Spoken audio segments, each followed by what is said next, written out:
My name is Athena Foster, and I was 29 years old when my mother called me for the first time in 12 years. She did not say hello. She did not say, I missed you. She did not say, I am sorry. She said, your sister needs to hear this from you. I was sitting at my desk at the nonprofit where I had worked for 3 years. A cup of cold coffee, a stack of intake forms, a Tuesday afternoon like any other. Then a number I did not recognize. Then a voice I had spent 12 years trying to forget.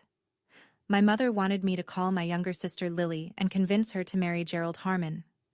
The same Gerald Harmon she had tried to make me marry when I was 17. He was 44 now. Lily was 17. My mother said it like she was asking me to pass the salt. What happened at the dinner table 3 weeks later got me disowned a second time. But this time, I had something I did not have at 17. Welcome back to Calm Drama Stories, the place where we share family stories that stay with you long after the screen goes dark. If this is your first time here, subscribe and tap the bell. Drop a comment if you have ever had family call you after years of silence, not to apologize, but to ask for something. Now, let us get into it. I grew up in a town where everyone knew your middle name and your grandmother's maiden name, and exactly what you had for dinner last Thursday. 1,200 people, 1 grocery store, 2 churches, 0 secrets. My mother, Margaret Foster, ran that town's gossip the way some people run marathons, with endurance and no intention of stopping. She sat on every committee, attended every service, and made sure our family looked exactly the way she wanted it to look. Perfect. Obedient. Grateful. My father, Robert, read the newspaper at breakfast and the newspaper at dinner and said almost nothing in between. He had opinions. You could see them cross his face sometimes, quick as a cloud over the sun, but he never said them out loud. Silence was his signature. Aunt Constance, my mother's older sister, lived 4 houses down and treated our front door like her own. She knew everything about everyone and considered it a public service to make sure everyone knew she knew. I was 17. Spring of my senior year. I had a plan I had not told anyone about. Community college, 40 miles east, an associate degree in something practical. A way out that did not require permission. In our town, girls married young. Girls married who they were told to marry. Girls who did not were talked about at the church potluck in voices just loud enough to carry. I had a little sister, Lily, 5 years old. She followed me everywhere. I would find her sitting outside my bedroom door, drawing horses on scrap paper, waiting for me to come out. There was a brown suitcase in the hall closet. Leather, scuffed, old. My mother kept it on the top shelf. She used to say, that suitcase came with me the day I married your father. I did not know it would come with me too, just not the way she meant. The announcement came on a Thursday evening. Pot roast, green beans, the table set with the good plates, which should have been my first warning. My mother waited until everyone had food on their plate. That was her style. Trap you with politeness, then drop the hammer. Athena, you will be meeting Gerald Harmon this Sunday after church. She said it the way she said everything, like it was already decided. I put my fork down. Meeting him for what? To discuss the arrangement. She did not blink. Constance has been talking with his mother. He has a house, a steady job at the lumberyard. He is 32 and ready to settle down. 32. I was 17. Aunt Constance leaned back in her chair with a smile that said she had been waiting all week for this moment. Gerald is a good man. Steady. Reliable. You are lucky. I looked at my father. He was cutting his pot roast into very precise squares. He did not look up. I do not want to meet him, I said. The room changed temperature. My mother set her napkin down. Slowly, the way she did when she was about to say something she had rehearsed. This is not about what you want, Athena. This is about what this family needs. I would hear that sentence again. 12 years later, same words, same voice, same kitchen, different daughter. Under the table, Lily was playing with a plastic horse. She was too young to understand what was happening. She just knew the room had gone quiet and the adults had stopped eating. She looked up at me with those wide brown eyes and I smiled at her. Like everything was fine. Nothing was fine. I said no on a Sunday. My mother had laid out a dress on my bed that morning. Blue, knee-length, with a collar. The kind of dress you wear when you are being presented. I left it on the bed and came downstairs in jeans and a sweatshirt. Margaret saw me from the kitchen. Her mouth thinned to a line. Go change. I am not meeting him. The silence that followed was the kind that makes your ears ring. Aunt Constance was at the counter, slicing bread. She stopped mid-slice. My father picked up his newspaper. His vote, cast without a word. Athena. My mother's voice had dropped to that register she used when she wanted you to know she was not asking. This family has traditions. I married your father this way. Your Aunt Constance married this way. Your grandmother married this way. It works. It worked for you, I said. I want something different. Different. She said the word like it tasted bad. Different is what girls say when they want to end up alone. Aunt Constance set down the bread knife. Margaret, let me talk to her. No. My mother held up a hand. Athena knows what is expected. She has always known. I did know. I had known since I was 11 and watched my cousin Darlene get married at 18 to a man she had met 3 times. Darlene smiled at the wedding, but I saw her hands. They were shaking. I was not going to be Darlene. I am going to community college in the fall, I said. I have already applied. My mother stared at me. Then she turned to my father. He did not look up from the newspaper. She turned back to me. We will see about that. 3 days later, I woke up at 4 in the morning to the sound of zippers. My mother was in the hallway outside my bedroom. The brown suitcase was open on the floor. She was folding my clothes into it. Neatly. Precisely. The way she folded everything. I stood in the doorway. She did not look up. What are you doing? You made your choice, Athena. This is what it looks like. She had packed my jeans, 2 sweaters, my toothbrush, and the $37 from my nightstand drawer. She had not packed my yearbook. She had not packed the stuffed rabbit Lily gave me for my birthday. She packed what she thought I would need to survive. Nothing that would make me want to come back. My father was not home. He had left for work at 3:30. I know now he left early on purpose. He could not watch, and he could not stop it. So he chose not to be there. That was the most honest thing he ever did. I carried the suitcase to the front door. My mother opened it for me. The porch light was off. The street was empty. April, and the air still carried winter. When you are ready to come home and do what is right, you call, she said. Until then, you are not my daughter. I stepped through the door, the same suitcase she packed when she married my father. Now she packed it for my exile. I was halfway down the sidewalk when I heard the screen door. I turned. Lily was standing behind the glass, 5 years old, bare feet, pressing both palms against the screen. She did not cry. She just watched. I mouthed, I will come back for you. I did not know it would take 12 years. The first 3 months were the worst. I slept on my friend Tammy's couch for 6 weeks until her mother said I had to go. I understood. Extra mouth. Small apartment. No one's fault. I found a room in a boarding house on the east side of town, $40 a week. Shared bathroom. A lock on the door that worked only if you leaned against it.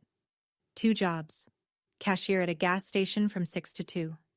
Cleaning crew at a medical office from 4 to 9.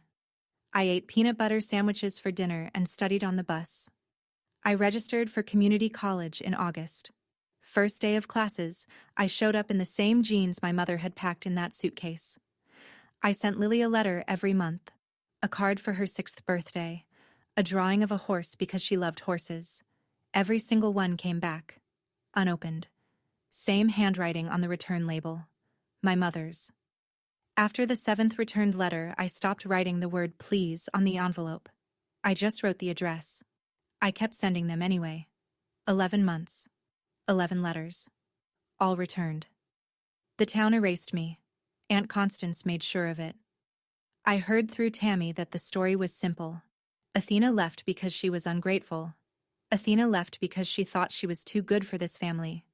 Athena is probably living on the streets now. Serves her right. No one called. No one checked. No one drove 40 miles to see if I was alive. I turned 18 alone, ate a cupcake from the gas station, blew out an imaginary candle, made a wish. I wished for Lily to have a choice I never got. I did not know how long I would have to wait to help make that happen. Community college took me 3 years instead of 2 because I could only afford part-time, but I finished. Associate degree in paralegal studies. I walked across the stage in a borrowed gown and nobody in the audience was related to me. Tammy was there. My landlady from the boarding house was there. 2 professors who had written my recommendation letters were there. I transferred to a state university 60 miles further. Took student loans that made my stomach hurt. Finished in 2 more years. Paralegal certificate. Dean's list, last semester. I found a job posting that read like someone had written it for me. Women's Legal Shield seeks paralegal with family law experience. Mission: provide free legal support to women exiting forced marriages, domestic violence, and coercive control. I applied on a Thursday, interviewed on a Monday, started on a Wednesday. Diane Reeves ran the place. 45, silver streak in her hair, voice like a judge, and eyes like a grandmother. She had built the nonprofit from a folding table in a church basement 14 years ago. She saw something in me during the interview. I think she saw the suitcase. Not the physical one, the one I still carried inside. I was good at the work. Not because I was smart, because I had lived it. I knew how to read a woman's face when she sat in our office and said, "My family wants me to," and meant, "My family will destroy me if I do not." I knew the difference between tradition and control because I had stood on both sides of that line. I handled 12 forced marriage cases in my first year. 12 women who walked out of lives someone else had planned for them. I helped build their exits. I never forgot that no one had built mine. The call came on a Wednesday afternoon, October. I was at my desk reviewing a client's custody filing. My coffee was cold. The window was cracked open because the office radiator ran too hot. My phone buzzed. Unknown number. My old area code. I almost let it go to voicemail. Almost. Athena? My mother's voice. 12 years. The same cadence. The same way she said my name. Like a sentence she was handing down. I did not speak for 4 seconds. In those 4 seconds, a small, stupid, stubborn part of me hoped she was calling to say, "I am sorry." I knew better, but hope does not care what you know. "Your sister is being difficult," Margaret said. "She needs to hear this from someone who understands what happens when you refuse." Refuse what? "Gerald Harmon has been speaking with Constance. He is ready to settle down again. Lily is of age." Of age?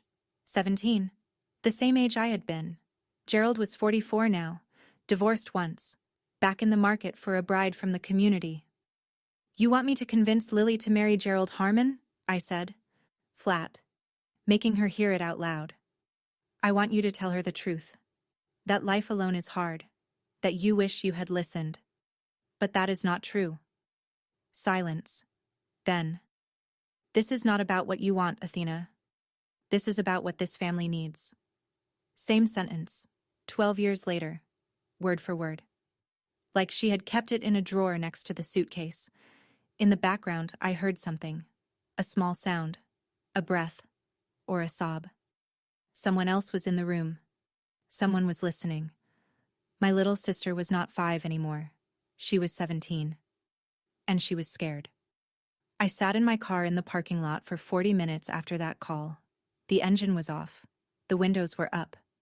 I held my phone in my lap like it was something fragile or something dangerous. Both. 12 years of silence. Not one birthday card. Not one returned call. Not one, "Are you alive?" And now she needed me. Not because she missed me. Not because she regretted what she did. Because Lily was doing exactly what I had done, and Margaret needed someone to shut it down. Same man. Same arrangement. Same age. Same kitchen, probably. Same good plates. I kept thinking about Lily at 5 years old, pressing her palms against the screen door. How she had watched me walk away and not cried. How I had mouthed, "I will come back for you," and then failed to keep that promise for over a decade. The guilt was not new. It lived in a room in my chest that I kept locked most of the time. I opened it when I worked late on a case. I opened it when I helped a 17-year-old client pack a bag. I opened it every time I imagined Lily growing up in that house, under that roof, with that woman shaping every decision. A knock on my window. Diane, standing in the parking lot with her coat over one arm and that look she had when she already knew something was wrong. I rolled the window down. "You look like someone just read their own obituary," she said. I told her everything. The call. Gerald. Lily. 17 years old? The same sentence my mother had said to me at the same age. Diane listened without interrupting. Then she said one thing. "How old is your sister?" 17. She nodded slowly. That nod meant something at Women's Legal Shield. The next morning, I started making calls. Social media first. Nothing. Lily had no accounts. No Facebook. No Instagram. Nothing. In our community, girls did not get phones until they were engaged. The internet was for men and for shopping. I tried the family landline. Aunt Constance picked up on the second ring. The moment she heard my voice, she said, "We will call you when we are ready," and hung up. 3 seconds. Not even enough time to say Lily's name. I called Tammy. She still lived in town, worked at the bank, kept her head down. She owed me nothing but gave me everything. "Gerald bought a ring last week," Tammy said. "Took Constance with him to pick it out. Your mother has been telling people Lily is thrilled. There is an introduction dinner planned for next month." "Is Lily thrilled?" Tammy paused. "I saw her at the grocery store last Saturday. She looked like she had not slept in a week." I asked about Gerald. Tammy lowered her voice. "His first wife left after 2 years, moved to Ohio. People say she said he was controlling. Your aunt told everyone the wife was the problem." Controlling. A 44-year-old man who needed his future bride's family to deliver her to him. A community that called control traditional values. I had seen this file before. Not this exact one, but dozens like it. The names changed. The zip codes changed. The dynamic never did. I opened my laptop at work and ran Gerald Harmon through every public database I had access to.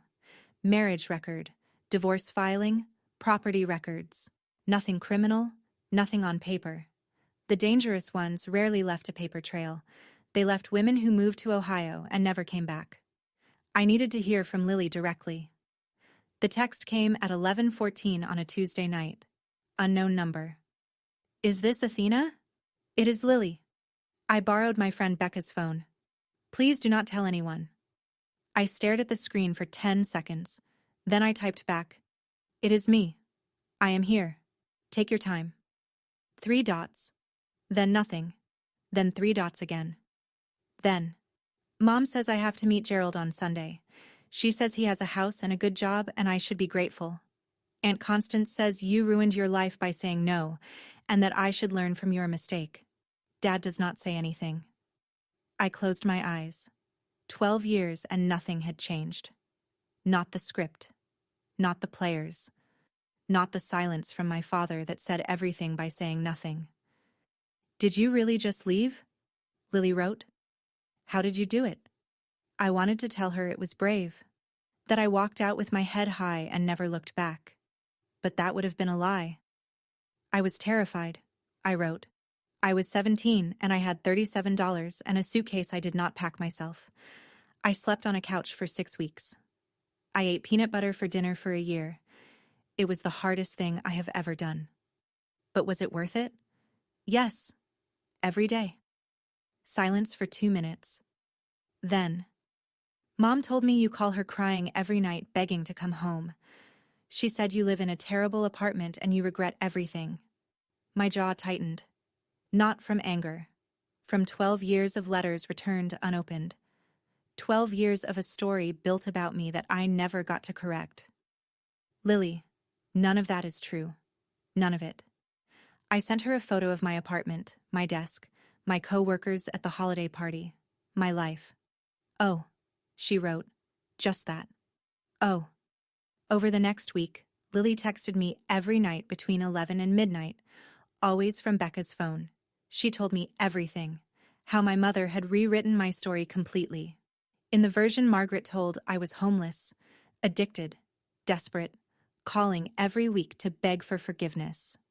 If your sister had just listened to me, Margaret would say at dinner, shaking her head, she would have had a good life. Aunt Constance added her own chapters.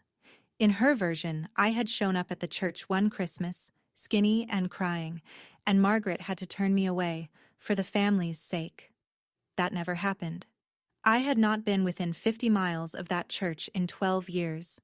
Lily had grown up believing her older sister was a cautionary tale, a ghost story told at dinner to keep her in line. I thought you were suffering, Lily wrote. I thought leaving was the worst thing that could happen. The worst thing that could happen, I wrote back, is staying somewhere that teaches you your only value is obedience. I sent her more photos. My office, the view from my apartment window, Diane and me at a fundraiser. Small things, real things, evidence. Lily started asking questions, not about me, about herself. Can you go to college if your family does not pay? Can you get an apartment at 17? What happens if you just say no? Each question broke my heart a little. She was asking the same things I had asked at her age, except I had no one to ask. You can say no, I told her. And if they make no feel impossible, there are people who will help you find a way out. I know because I work with them every day. She did not respond for 20 minutes. Then, I am scared. That is okay. Scared and moving is better than scared and staying. My mother called again on a Friday afternoon. This time her voice was different, softer, warmer. The voice she used when she wanted something and knew sweetness worked better than force. Athena, honey, I have been thinking. It has been too long. Why do you not come home for dinner next Saturday? The whole family will be here. We can talk. Like a family. Like a family. The phrase sat in my ear like a stone. Constance is making her pot roast. Your father. She paused, and I heard a shuffle, then a different voice. Deeper. Slower. Come home, Athena. My father. 3 words. The first 3 words he had spoken directly to me since I was 17 years old. My throat closed. Something cracked inside me that I thought I had cemented shut years ago. I knew what the dinner was. I had read the group chat screenshots. I had seen the plan. But hearing my father's voice, that was something I was not prepared for. That was the one weapon my mother had not used before. I called Diane that night. They invited me to dinner, I said. Of course they did. Diane was making tea. I could hear the kettle. They need you in the room. You are the leverage. I know. So what do you want to do? I want to go, because it is the only way I get FaceTime with Lily. Diane set the kettle down. Then go in with a plan. Do not go in with hope. Go in with a plan. I hung up and sat at my kitchen table for an hour. Then I opened my laptop and started a checklist. The same kind I made for clients. Step by step. Exit by exit. This time the client was my sister. The night before the dinner, Lily sent me something that changed everything.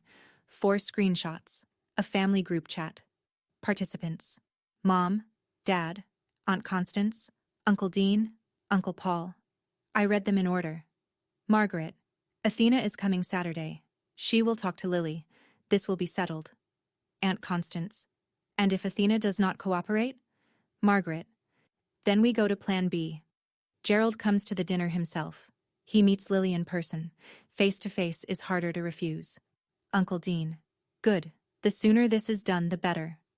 Margaret. One more thing. Lily does not leave the house until after the dinner. No errands, no visits. I do not want her talking to anyone. I read the messages 3 times. The 3rd time, I stopped looking for love in them. This was not a family dinner. This was an operation. I was not a guest. I was a tool. And if I did not perform, they had a backup tool named Gerald. The timestamps were all from the same afternoon. 3:27, 3:29, 3:31. They had planned this in minutes. Clinical. Efficient. Like scheduling a delivery. Lily had added one more message. Becca helped me screenshot these before Mom took my phone. They do not know I saw them. I saved every screenshot to a secure folder. Backed it up to the cloud. Saved it to a flash drive. 3 copies. Force of habit. In my work, evidence disappeared. I sat on my bed and looked at those timestamps on my phone screen until the numbers blurred. 3:27. 3:29. 3:31. My mother, my father, my aunt, my uncles. Planning how to deliver a 17-year-old girl to a 44-year-old man. In 4 minutes. I closed my eyes. When I opened them, I was done hoping. If you are watching this and you have ever read a message that finally showed you who your family really is, not who you hoped they were, but who they actually are, hit that subscribe button. Because this story is about what happens when you stop hoping and start planning. Stay with me. Thursday morning, 2 days before the dinner. I was in Diane's office at 7:30. I need to build an exit for my sister, I said. Diane pushed her coffee aside. Walk me through it. Step 1. Emergency shelter. I called Safe Harbor, the women's shelter 2 counties over. They had a bed available. Confirmed through Friday of the following week. Intake coordinator's name, Sandra. Direct line saved in my phone. Step 2. Social worker. Diane connected me with Helen Park from County Services. Helen had handled 6 forced marriage cases in the past 3 years. She understood the dynamics. She agreed to be on standby Saturday evening. Step 3. Local police notification. Not a report. Not an arrest. A heads up. I called the non-emergency line and spoke with a sergeant. Explained the situation. Minor being pressured into marriage. Family dinner might escalate. He said, call us if you need us. We will be in the area. Step 4. Contact information. I wrote down 3 numbers on a card small enough to fit in a pocket. Shelter intake line. Helen's direct number. My cell. Laminated it at the office copy machine. Step 5. Lily's choice. This was the one that mattered most. I could build every bridge in the world, but Lily had to decide to cross. I could not carry her. I could not make the decision for her. She had to say the word. We do not rescue, Diane said, reading my face. We create exits. I know. You also know this is not a client. This is your sister. That makes it harder. That makes it necessary. She looked at me for a long moment. Then she opened her calendar. I am coming with you Saturday. Do not argue. I did not argue. Saturday afternoon. I drove 3 hours east on the interstate, then 20 minutes on county roads that narrowed like a funnel until I was back in the town I had not seen in 12 years. Smaller than I remembered. Or maybe I was bigger. The gas station where I had worked was still there. Different sign. Same parking lot. The boarding house was gone, replaced by a storage unit facility. Tammy's mother's apartment complex had new siding. And then the house. Same white siding, graying at the edges. Same chain link fence. Same magnolia tree in the front yard that my father planted the year I was born, now taller than the roof. The garden was overgrown. The mailbox was rusted. The front door. I sat in the car and looked at it for 30 seconds. The same door. 12 years. The paint was lighter where the sun hit it.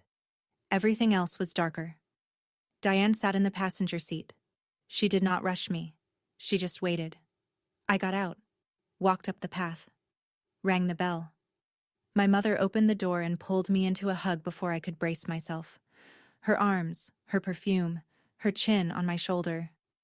My body remembered it before my brain caught up.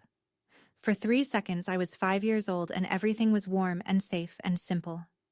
Then she pulled back, held my face in both hands and said, You look thin, honey. Come eat. Behind her, the house smelled like pot roast and floor polish. The hallway was the same. The photos on the wall were the same, except mine had been removed. A bright rectangle on the wallpaper where my school portrait used to hang. I stepped inside, Diane behind me. The door closed. I was home. Except it was not home anymore. The table was set for 8. Good plates again. Same ones from 12 years ago. Margaret had filled every seat. Robert at the head, silent as always. Aunt Constance across from me, already watching me like I was a math problem she intended to solve. Uncle Dean, thick-necked and jovial, slapping the table when he laughed. Uncle Paul, quieter, picking at the bread. And Lily. She sat at the far end next to Aunt Constance, 17. Dark hair like mine. She had my mother's jawline and my father's quiet eyes. She wore a gray sweater that was too big for her and kept pulling the sleeves over her hands. She did not look at me when I sat down. She looked at her plate. But when Constance turned to refill her glass, Lily glanced up for half a second. Just long enough. Just enough for me to see it. She was terrified.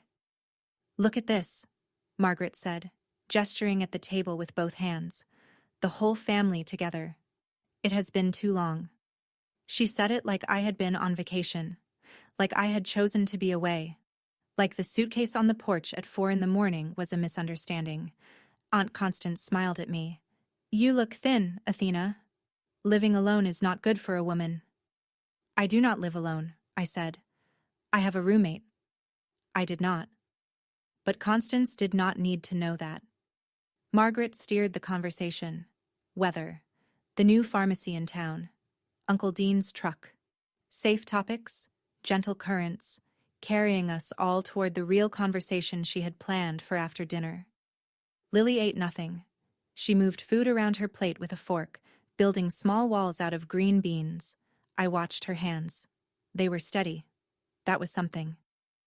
After the plates were cleared, my mother asked me to come to the living room. Just the two of us. Her tone was casual. Her eyes were not. The living room had not changed. Same couch. Same cross on the wall. Same family Bible on the side table with the cracked spine. Margaret sat across from me and folded her hands in her lap. "You have been out there 12 years, she said. "You know what life is like alone. How hard it is. How lonely." She paused. "Your sister does not need to learn that lesson the hard way." "What lesson?" "That a woman alone is a woman unfinished." I let that sit in the air between us. Unfinished. Like a woman without a husband was a half-built house. Like everything I had done, the degrees, the career, the life, was scaffolding around an empty room. "Tell Lily to accept Gerald," Margaret said. "Tell her you regret what you did. Tell her that if you had married Gerald when you had the chance, your life would have been better. But none of that is true. Then make it the truth." Her voice did not rise. It dropped.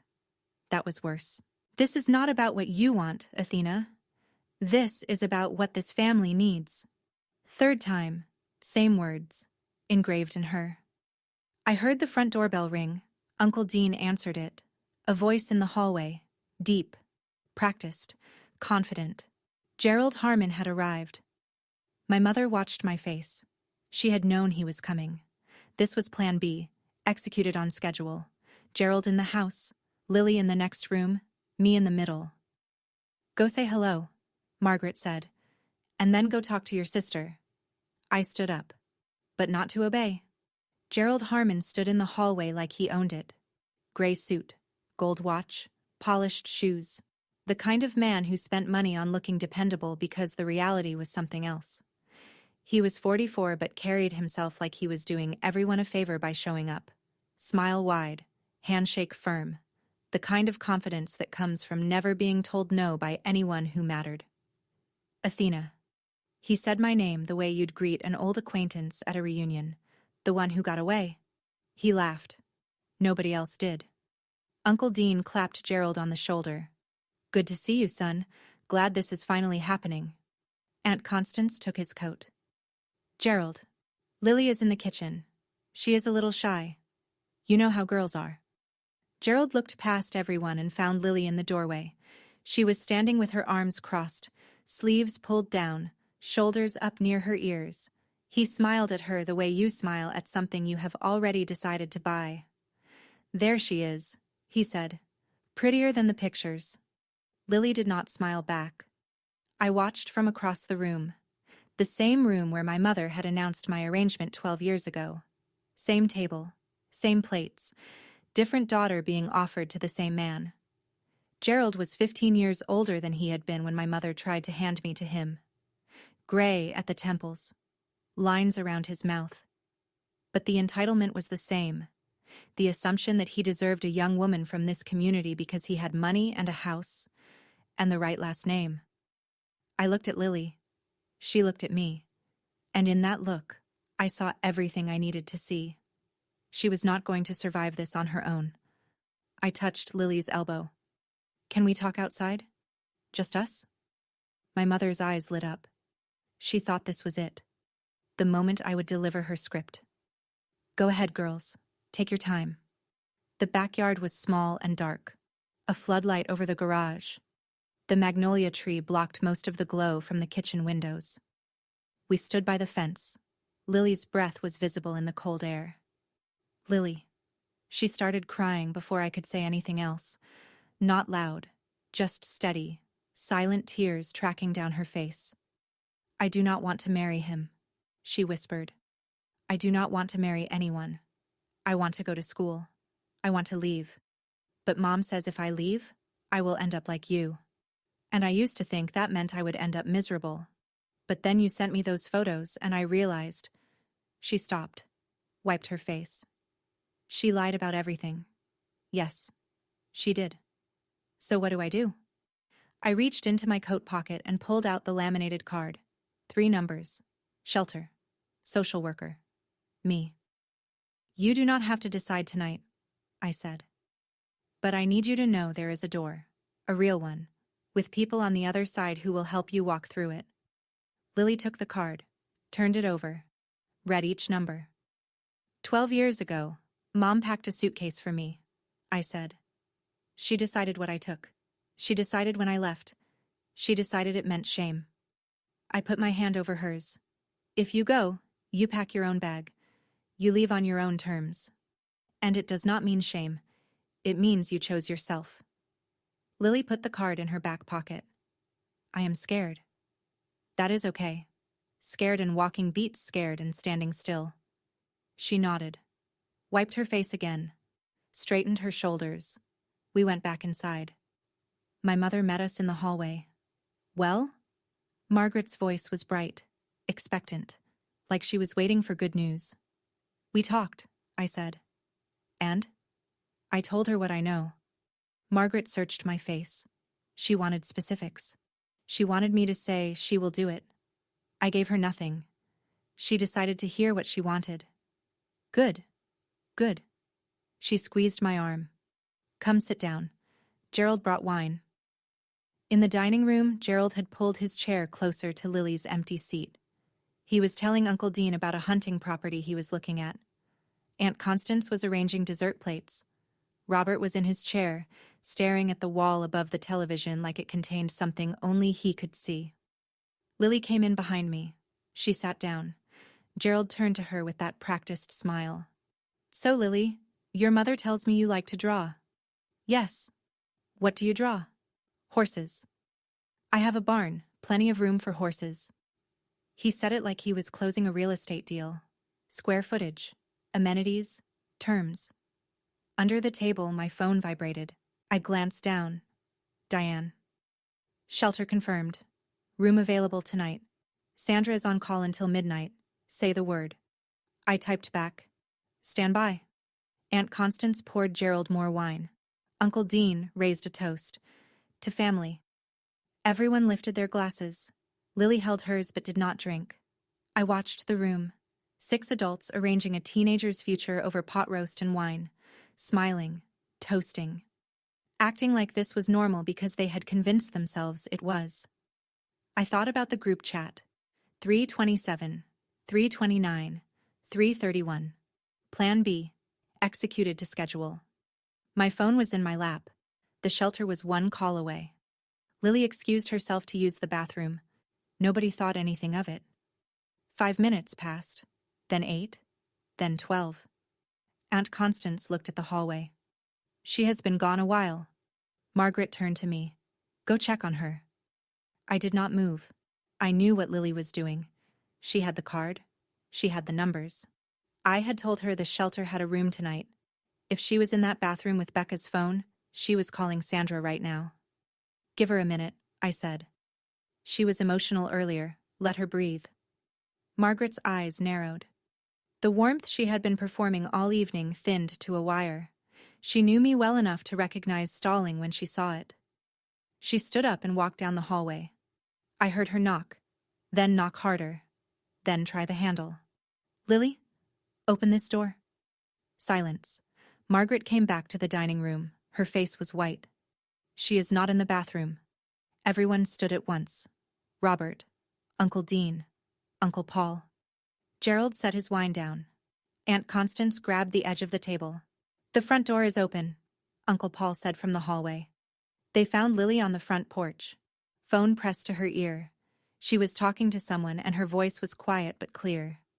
She saw Margaret coming and took a step back. Then another. Down the porch steps. Onto the walkway.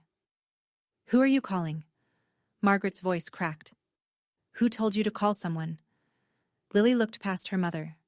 At me, standing in the doorway. Margaret turned around. Slow. The realization landing on her face like a slap. You, she said. One word. Everything in it. Me, I said. The porch was crowded now.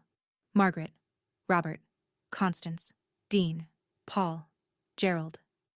All of them standing under the yellow porch light, staring at Lily on the walkway with a phone to her ear and at me in the doorway. You did not come here to help, Margaret said. Her voice was rising. You came here to ruin this. I came because you invited me. I invited you to talk sense into your sister, not to do whatever this is.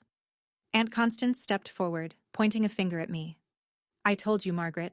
I told you 12 years ago. This girl has no loyalty, no respect. She poisons everything she touches. Uncle Dean shook his head.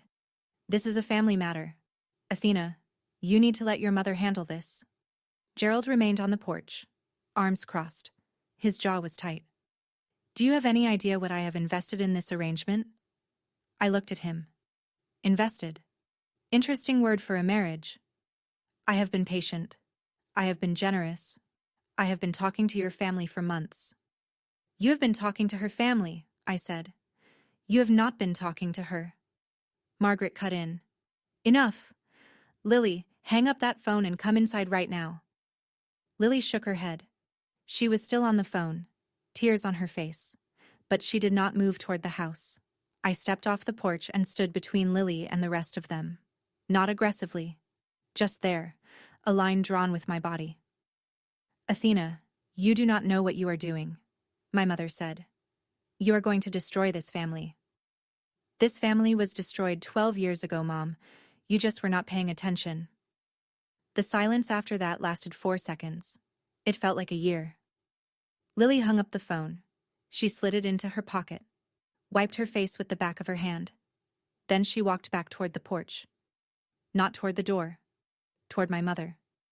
She stopped 3 feet away, close enough to be heard without raising her voice. I called a shelter, Lily said. Someone is coming to pick me up. Margaret's face collapsed. A shelter? You do not need a shelter. You have a home. I need somewhere safe. This is safe. This is your family. Lily looked at me, then back at Margaret. You packed a suitcase for Athena. You do not get to pack one for me. The words landed like a stone dropped into still water, rings spreading outward. Aunt Constance put her hand over her mouth. Uncle Dean took a step back. Robert gripped the porch railing. Margaret stared at Lily, her youngest, the one she thought she still controlled.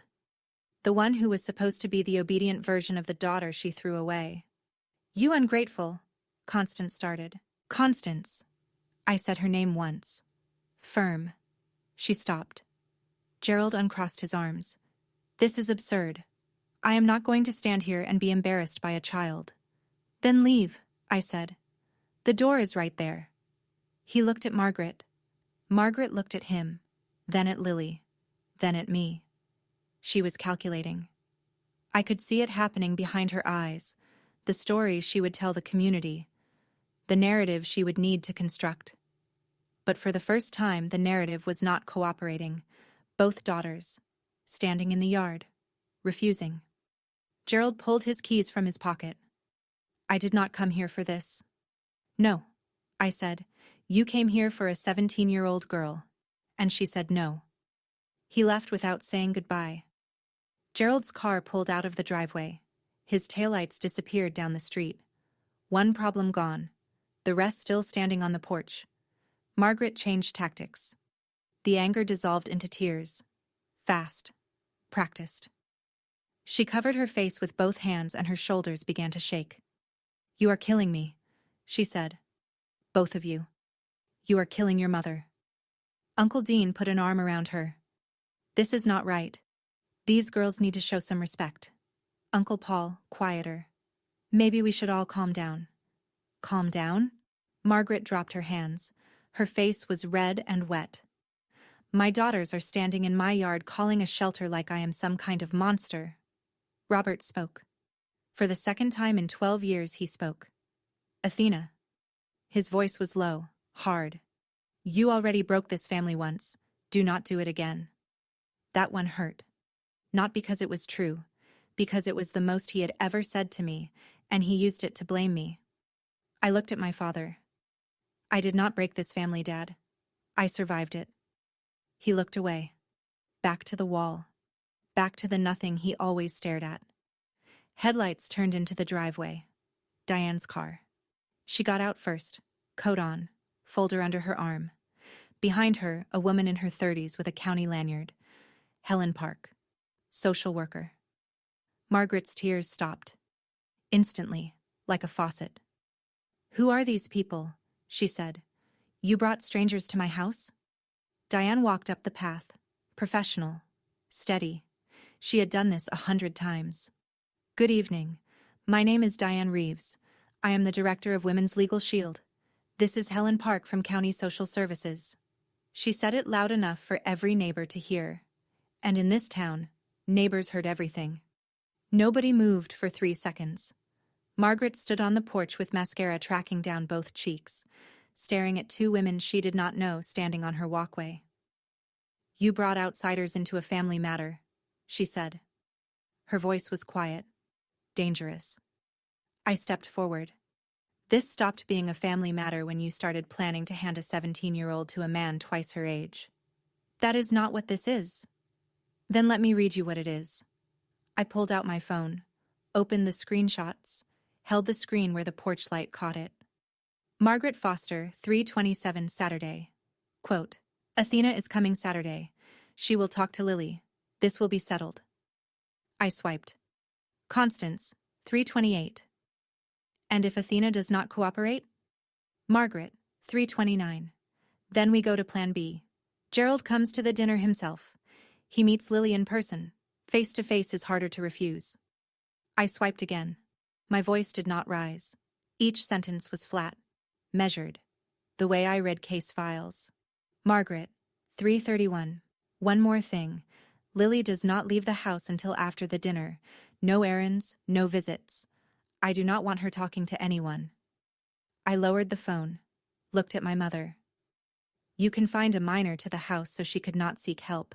You arranged for a 44-year-old man to pressure her in person, and you brought me here to be the first line of that pressure. Aunt Constance's face was gray. Uncle Dean had taken his arm off Margaret's shoulder. Uncle Paul was staring at the ground. Robert stood at the railing. He did not deny any of it. He had been in the group chat. His name was on the timestamps. The phone screen glowed between us. Evidence. Timestamps. Their own words. Margaret broke first. Those were private messages, private family conversations. You had no right. Lily had every right. They were about her. She is a child. She does not get to. She is a child. That is exactly the point. Aunt Constance pivoted. She turned to Margaret, voice sharp. I told you not to call her. I said 12 years ago, that girl will bring nothing but trouble. But you had to try. Margaret spun on her sister. You told me this arrangement would be simple. You said Gerald was a good match. He is a good match. He has money. He has a house. What more do you want? A good match for who? Diane asked from the walkway. Her voice was calm, professional, not accusatory. Worse, clinical. A 44-year-old divorced man pursuing a 17-year-old through her family. That is not a match. That is a transaction. Gerald's name hung in the air like smoke. Robert sat down on the porch chair. He put his elbows on his knees and his face in his hands. He said nothing. That was his contribution. The same contribution he had made 12 years ago when his wife put a suitcase on the porch at 4 a.m. Uncle Dean tried authority. Now listen here. This is a family tradition. We have done this for generations. You people do not understand how we do things. Helen Park spoke for the first time. Quiet. Direct. I understand that a minor has requested safe housing away from her family. Under state law, she has that right. Uncle Dean opened his mouth, closed it, opened it again. Nothing came out.